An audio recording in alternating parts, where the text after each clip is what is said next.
This show is a part of the podcast network of the Walled Garden Philosophical Society, an international community of philosophers and seekers dedicated to the pursuit of truth, wisdom, virtue, and the divine, wherever they may be found. To find out more, go to thewalledgarden.com. Hello and welcome to another episode of Soul Searching with Seneca.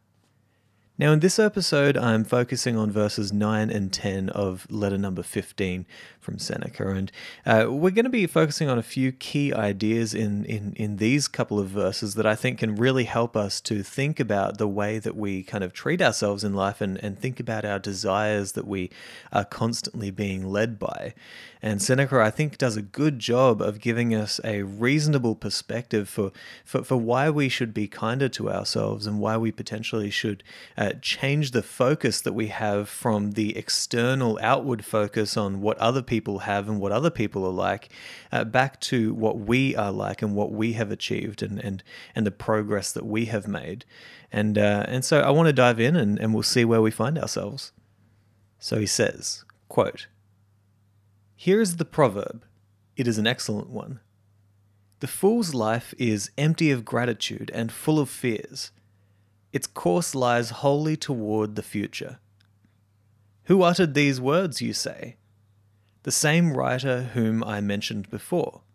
And what sort of life do you think is meant by the fool's life? That of Baba or Isio? No, he means our own. For we are plunged by our blind desires into ventures which will harm us, but certainly will never satisfy us. For if we could be satisfied with anything, we should have been satisfied long ago. Nor do we reflect how pleasant it is to demand nothing, how noble it is to be contented and not to be dependent upon fortune. Therefore, continually remind yourself, Lucilius, how many ambitions you have attained. When you see many ahead of you, think how many are behind. If you would thank the gods and be grateful for your past life, you should contemplate how many men you have outstripped. But what do you have to do with the others? You have outstripped yourself. End quote. Alright, so let's have a talk about what Seneca is trying to get across here, right? Because he's starting out with that quote from Epicurus, which says that the fool's life is empty of gratitude and full of fears.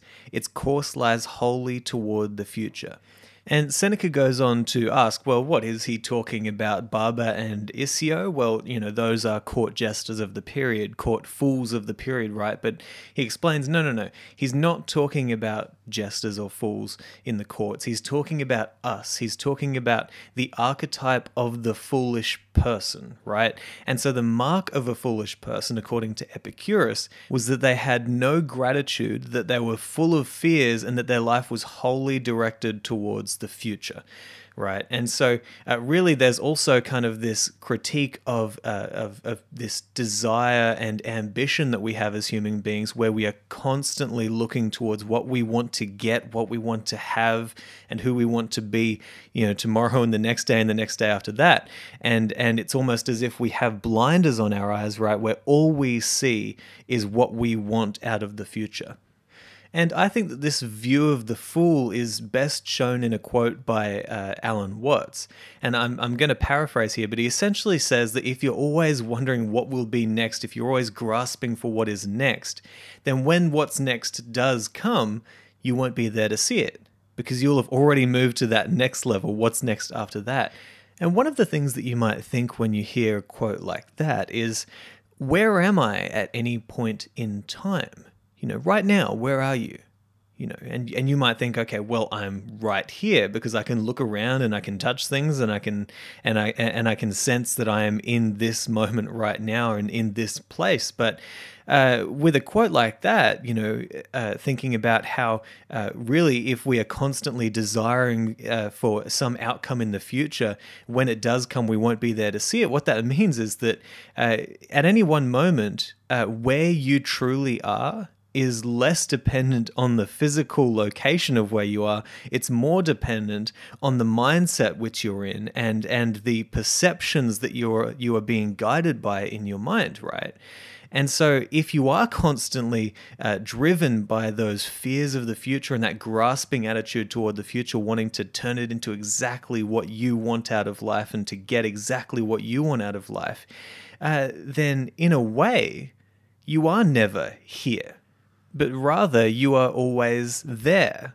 And that is not here. And Seneca talks about this in a previous letter. We've talked about this on this show as well, where he kind of discusses this idea that we constantly look forward to the future and we fear that which is coming towards us or that which we believe might come towards us, right? And when we fear those things in the future that haven't happened yet, we experience the emotion of those events happening as if they had already happened in this moment. And so we become anxious and afraid and angered and all these emotions pop up in our souls right now. But that's because we're living in the future as opposed to living in this moment and dealing with the realities of this present time and moment. And so that's something I'd like you to really consider in your own life at any one moment. Where am I truly? Where am I truly? Because it does have so much to do with where you are in your mind. And so what Seneca is trying to do in these couple of verses, pulling in this quote from Epicurus and say, this is what the fool is. Now he's going to actually get us to tell ourselves both sides of the story, almost so that we can counteract the negative effects that might come from that kind of grasping way of always being in the future, always wanting more, always desiring more. And he starts by kind of critiquing this mindset of always wanting more, of course. And he says that, for we are plunged by our own desires into ventures which will harm us, but certainly will never satisfy us. For if we could be satisfied with anything, we would have been satisfied long ago. All right, so pulling these ideas together, we've got the fool as described by Epicurus, who is somebody who has no gratitude and who is constantly directed toward the future and has all these fears, right, and these desires. And Seneca is essentially then saying that, it's not talking about the jesters of the court, right? He's talking about us, so we are the fools, right? And he's saying that if we could be satisfied by anything, right, because we are fools, if we could be satisfied by anything, we would have been satisfied long ago, but clearly we are not. And so what he's saying here is that the fool is somebody who will never, ever be satisfied because their desires are pulling them towards things that Seneca actually says will harm them, but also, it's not the real stuff. What they're being pulled toward is not the real stuff that gives true satisfaction in life. And so there is that kind of call of like, hey, listen, if you're a fool, which you are in many ways, you will never, ever be satisfied truly and deeply. And he goes on to say that we should have been satisfied long ago, nor do we reflect how pleasant it is to demand nothing, how noble it is to be contented and not to be dependent upon the future, right? And so there's kind of a promise there. Seneca is saying, well, do you realize that there is actually pleasure in not demanding things of the future? There is pleasure in bringing yourself back to this moment and being satisfied with your efforts in this moment and not constantly looking forward and saying, I need this and I need that. There is pleasure there. And his question essentially is like, do you feel that? Do you understand that pleasure? Do you understand the joy that can come from not constantly being led by this demand of the future? And also he says that it is noble to be contented and not dependent upon the future. And this relates to that Stoic idea of true freedom, right? True freedom is not to be reliant on anything that is outside of your control, right? Not to be dependent on things that really you have no control over. And that is true freedom. That is true contentedness in life for the Stoics. And fortune is one of those things that can give and take as freely as she desires, right? And so we don't want to be dependent on fortune because it's something that can be given and taken. Whereas our own efforts, right, our own souls, right, our own internal development, that's something that is up to us. It's not up to fortune. And so that's where true freedom lies. And as I said earlier, Seneca is going to give us a tool that we can use in order to bring ourselves back into a harmony with this moment and almost as an antidote to the fool's way of life, right? And so one of the things that we know the fool is they lack gratitude. And the other thing is that they are guided by fears and desires of the future, right? And so Seneca says the following: "Therefore, continually remind yourself, Lucilius, how many ambitions you have attained. When you see many ahead of you, think of how many are behind. If you would thank the gods and be grateful for your past life, you should contemplate how many men you have outstripped. But what have you to do with the others? You have outstripped yourself." All right, so we're going to go through each of those individual sentences because they each add an ingredient to this recipe that is extremely important and very, very helpful in terms of thinking about your mindset about the future and about the past and bringing that back into harmony with now, right? So the first thing that he says is when you're thinking about all of your ambitions, come back to think about all of the ambitions that you've already attained, right? And so that's bringing the gratitude back into it. It's recognizing that you've already made progress, you've already gained so much. And a remembrance like this is going to get you to really stop being in that kind of grasping, desiring mindset of always wanting and demanding more of the future. And now you're being grateful for what you have already achieved. You're in that position where you can look around you and you can see, oh, I have actually made progress. I have gained a lot, and there is so much to be grateful for about where I am right now, right? But that's not the whole ingredient. Next, he says, when you see many ahead of you, think of how many are behind. All right, so think about how this could work for you in your own life, right? This is a really helpful principle, which is thinking we are constantly looking at all of these people around us who are ahead of us, you know, and we are constantly desiring to be where they are. You know, somebody has a little bit more of you, somebody has a lot more than you, and you immediately start to get anxious and you want what they have and you desire to be where they are. But what Seneca is saying is, hang on, there might be some people ahead of you, but look at how many people are behind you. Look at how many people don't have the good fortune that you have right now. Recognize your position and how, you know, maybe there's a little bit more room there for some gratitude for the position that you are actually in at the moment. Because in a sense, unless you are the most horribly downtrodden person in the world who has every bit of bad fortune heaped upon them, there are always people who have it a lot worse than you and people who, I guess, aren't in the position that you're in. So that should leave room for a little bit of gratitude for where you are in your life.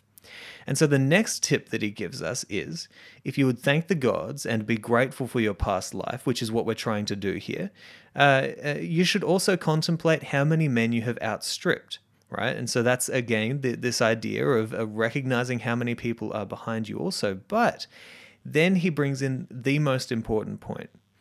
He says, but what have you to do with the others? You have outstripped yourself. Right? And so here we see him bringing it right back to you. Not only should you look at how many people, you know, are ahead and behind you, right? And recognize that you have a lot to be grateful for, but you also have a lot to be grateful for in terms of your own personal progress. And that's really where our focus should be lying, right? Because he says, what is that? What do you have to do with all these other people? You know, why are you focusing on them? You know, sure, I'm trying to get you to think about them in order to give you a point, but ultimately, you can forget about all those people because what you need to focus on, the one thing that you can control, the one thing that is in your power and not under the will of fortune or fate, is you. Look at how far you have come, how much progress you have made. And, you know, I think that somebody who does a good job of compacting this idea down into a very easy to understand sentiment is Jordan Peterson. And he gives this rule for life, which is exactly the same thing as what Seneca is saying here. He says, don't compare yourself to who somebody else is today. Compare yourself to who you were yesterday. Right? You know, bring that focus back into yourself. Who were you yesterday? How far have you come today? You know, you personally, your own internal progress. That is really such a great tool for personal flourishing and personal contentment within life. And it doesn't have to mean that you lose your ambition to I guess, progress in life. But what it does is it changes your ambition and puts it back on yourself. Then you become ambitious about your own personal growth, your own development, right? Not on what you can get out of life and what you can grasp onto in the future, which you cannot control ultimately. But you can control your own personal growth and well-being. All right, and to summarize what we've been talking about here, Seneca has kind of described via Epicurus the fool for us, which is that person who is void of all gratitude and is constantly desiring and fearful of the future as well. And what he does is he gives us these techniques in order to bring about a certain balance and harmony within our minds, bringing our focus right back to this moment and our own internal journey, right? And one of the ways that we gain gratitude is by recognizing just how many people are behind us and how far we have come, right? And how lucky we are in many aspects of our lives. And also what we need to do in order to kind of overcome those fears and that constant desire of the future is to bring our focus back, as we've said, into that internal journey, that internal view of ourselves, right? And how far we have come. And it's important to recognize that all of these things that Seneca is saying here really point towards gratitude. And there's a reason for that. Because gratitude truly is a miracle elixir when it comes to personal growth and personal flourishing, right? It's one of these attitudes that if you could really focus in and try to gain in any attitude in your life and any perspective of the world, it would be gratitude, because it just helps so much in terms of bringing your attention back to this moment and what's actually happening around you. And in a sense, that's what Seneca is trying to say here. He's trying to say, listen, forget about all these desires about the future just for a moment and look at what's actually happening. Tell yourself both sides of the story, because you do have things to be grateful for, and that gratitude is going to help you and aid you on your path to personal flourishing. And with that, I hope you've enjoyed this episode, and I'll talk to you next time.